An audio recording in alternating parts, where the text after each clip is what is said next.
Itu alkohol yang benar-benar efisiensi ya. Ada sekitar di sini ya. Jadi tu udah dites gitu. Tujuannya untuk carikan cucian-cucian mandian gitu kan, mandian shampoo gitu kan. Jadi dia merupakan kualitas yang amat bagus banget kan. Jadi udah di apply di gue cuba gue anggap minum, tapi gue cuba sapu-sapu muka di pipi di muka, feelnya hangat banget kan. Kerana dia punya reaction, itu chemical reaction gitu kan, dia panas banget. Jadi gua rasa panas banget, jadi lantas gua pergi dekat water dispenser gitu. Water dispenser tu kan dia ada cooler water gitu kan.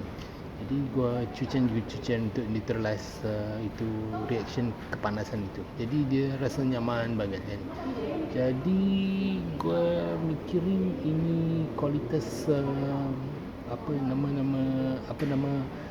ni alkohol ini boleh digunakan pakai untuk sebagai shampoo gitu, tapi kuantitasnya enggak banyak banget kan. Guna boleh pakai sedikit, kuantitasnya sedikit.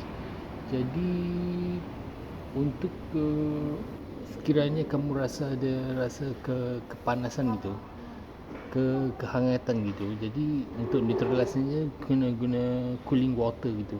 Jadi cooling water itu dia ada dua kaedah, sama ada kamu dapat daripada water dispenser ataupun penggunaan ice cube campuran dengan water itu.